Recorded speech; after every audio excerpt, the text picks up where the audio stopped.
Dengan bangga kami mempersembahkan kepada kalian ulasan series berjudul The Blacklist. Bercerita tentang seorang penjahat kelas kakap bernama Raymond Red Reddington yang menyerahkan diri kepada FBI untuk membantu mereka memburu orang-orang yang terdaftar dalam daftar hitam miliknya. Daftar hitam itu berisi nama dan data dari para penjahat, koruptor, dan teroris paling berbahaya di dunia yang diburu dan yang tidak terdeteksi apapun. So, without any further ado, let's get into it. Scene dibuka dengan memperlihatkan seorang pria bernama Red Reddington. Saat itu tengah terduduk di halaman depan kantor FBI. Setelah salah satu anak buahnya mengantarkan koper, Reddington lantas masuk ke dalam dan menyatakan ingin menemui asisten direktur bernama Harold Cooper kepada salah satu resepsionis di sana. Resepsionis itu bertanya, apakah Reddington telah memiliki janji dengan orang yang bersangkutan? Reddington menjawab, tidak. Tetapi ia ingin sang resepsionis memberitahu jika tamu yang ingin bertemu dengannya bernama Raymond Reddington. Setelah itu, Reddington menekuk lututnya dan tak lama kemudian para agen FBI langsung berkerumun untuk menangkapnya. Tampaknya, Raymond Reddington masuk ke dalam 10 daftar penjahat teratas dari pencarian yang dilakukan oleh. Berhasil menangkap Reddington, Cooper bersama anak buahnya langsung berangkat menuju kantor pusat. Anak buahnya meyakinkan Cooper jika Reddington yang menyerahkan diri adalah Reddington yang selama ini mereka cari.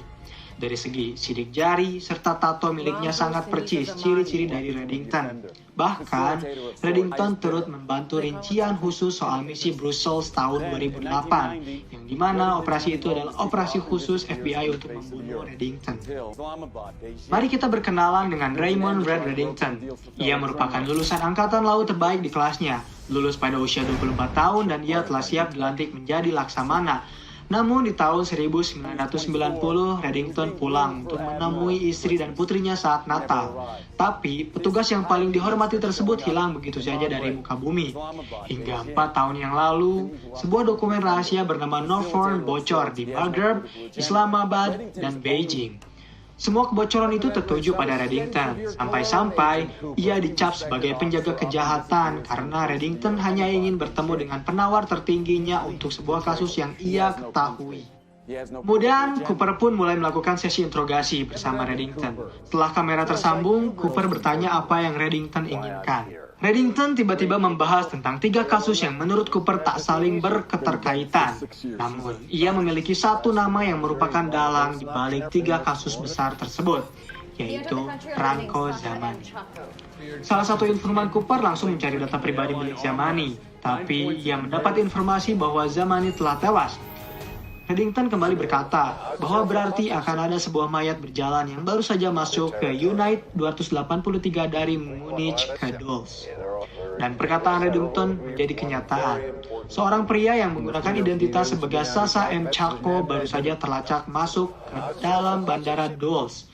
Karena perkataannya terbukti benar adanya, Cooper meminta maaf.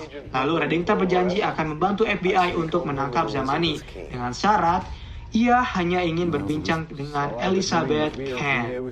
Scene berganti, memperlihatkan seorang wanita bernama Elizabeth Kent yang baru saja terbangun dari tidurnya bersama sang suami yang bernama Tom. Karena hari itu adalah hari pertamanya bekerja, Elizabeth lantas bergegas, mengganti pakaiannya dan bersiap-siap untuk segera berangkat menuju kantor. Dibantu oleh Tom, setiap barang yang selalu Elizabeth lupakan berhasil Tom bawa dan ia berikan padanya sebelum Elizabeth pergi. Tapi, saat Elizabeth hendak pergi, helikopter serta beberapa mobil FBI langsung menghampirinya dan meminta izin membawa Elizabeth ke kantor. Tibanya di kantor, ia langsung bertemu dengan asisten direktur anti-teroris yaitu Harold Cooper. Kemudian Cooper meminta Elizabeth untuk menjelaskan siapa dirinya.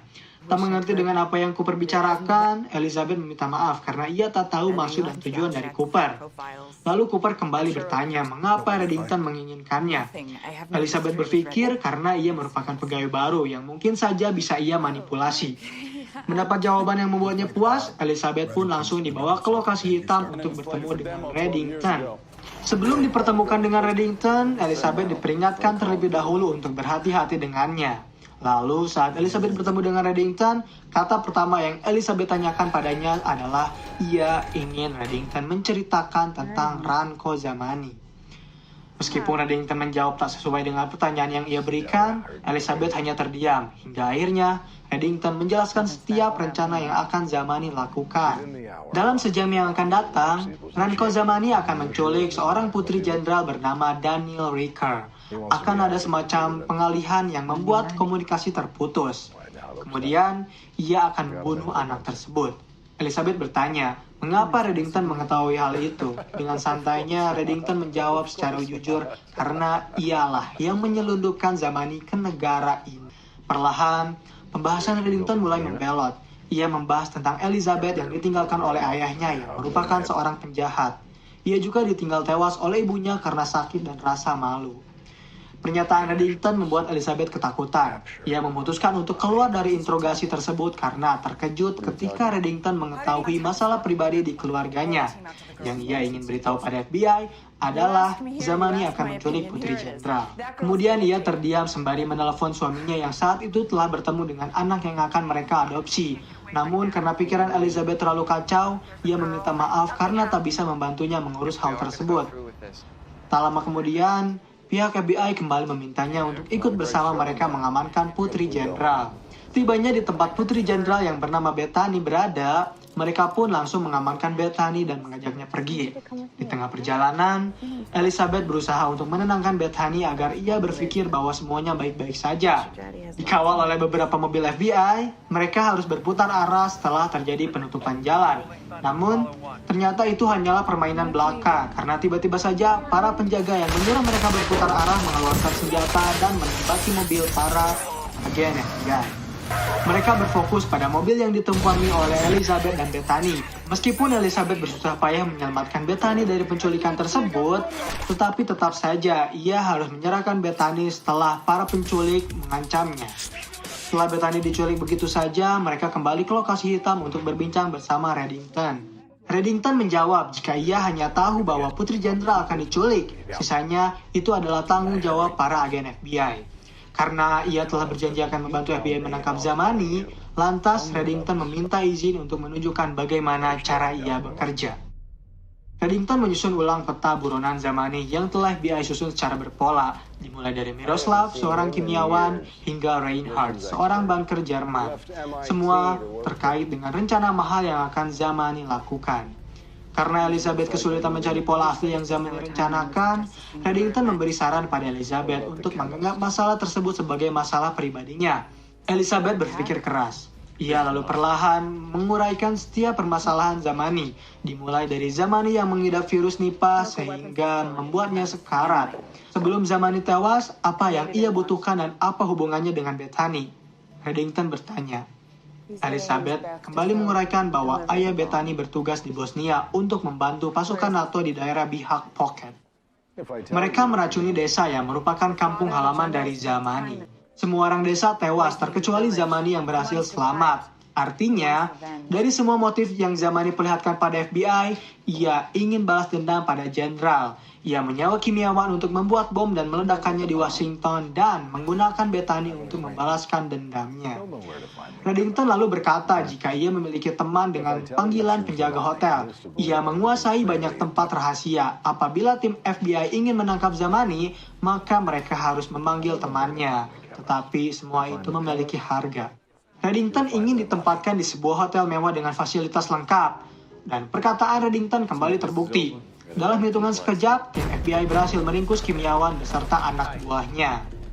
Hal tersebut membuat Elizabeth bisa tenang dan pulang ke rumahnya dengan perasaan lega.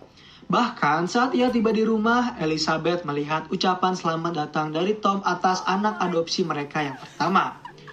Ucapan itu benar-benar membuat Elizabeth senang. Namun, kesenangan itu tak bertahan lama ketika ia melihat Tom telah dalam kondisi berdarah dan terikat. Di samping Tom, ia melihat kehadiran Zamani yang bertanya mengapa Elizabeth mengetahui keberadaannya di kota ini.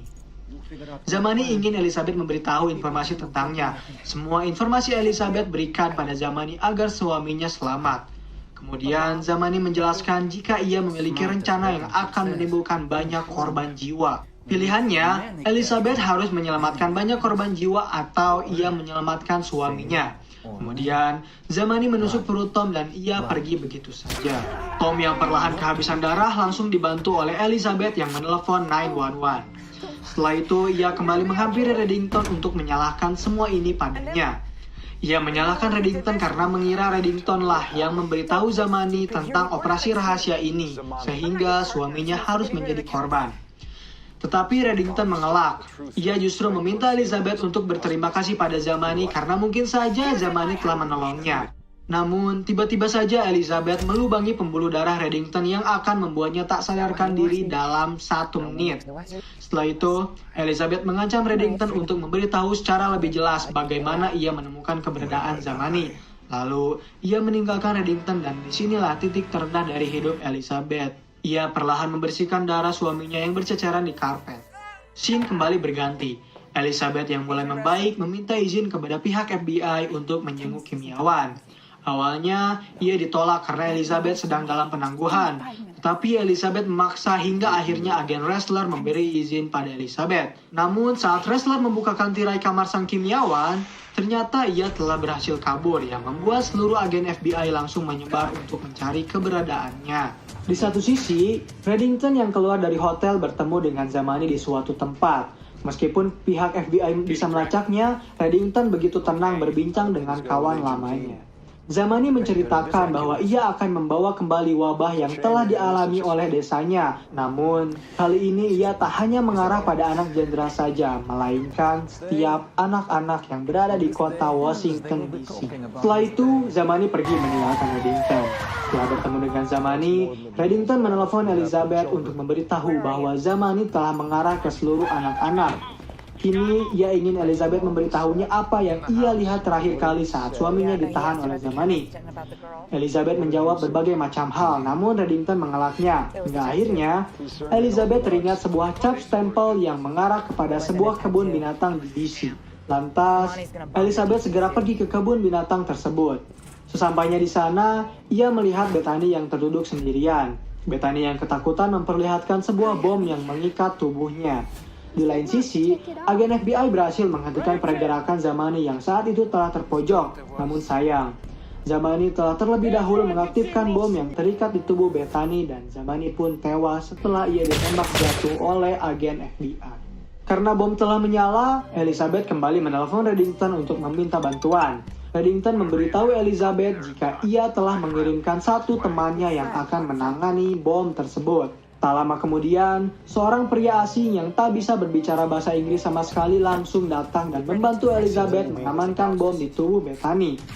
Dengan cekatan, pria itu langsung memotong kabel bom dengan baik hingga bom itu berhenti berdetak. Setelah menyelesaikan misinya, pria tersebut pergi begitu saja. Tak lama kemudian, Reddington datang dan setelah Bethany berhasil diselamatkan, mereka kembali mengadakan rapat. Kali ini Reddington memberi sebuah kesepakatan kepada FBI. Ia ingin melakukan kembali penangkapan sesuai dengan daftar hitam miliknya yang telah ia tulis selama 20 tahun. Di daftar itu terdapat nama dari seorang politikus, mafia, peretas, dan mata-mata. Zamani hanyalah sebagian kecil dari nama-nama yang berada di dalam daftar hitamnya. Meskipun FBI memiliki daftar itu sendiri, namun ia yakin jika daftar tersebut hanyalah sebagai formalitas belaka. Inilah peraturan yang ingin Reddington terapkan. Ia tak boleh tidur di lokasi yang sama selama lebih dari 2 malam selama berturut-turut. Reddington harus memiliki pelacak 8 mm terenkripsi penuh yang akan ditanam di lehernya. Ia meminta pengamanan sendiri. Dirinya memilih 5 orang terdaftar, dan 2 diantaranya dipilih secara langsung oleh FBI.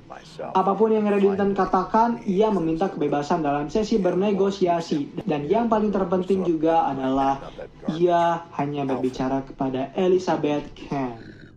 Kemudian kita bisa melihat scene terakhir di episode 1 yang memperlihatkan Elizabeth. Kini, ia mulai menyadari sesuatu yang salah dari suaminya. Setelah ia menemukan sebuah kotak berisi sejumlah uang serta beberapa paspor milik suaminya dengan identitas yang berbeda-beda. Episode 1 pun berakhir di sini. Terima kasih telah menonton video pembahasan series dari The Blacklist.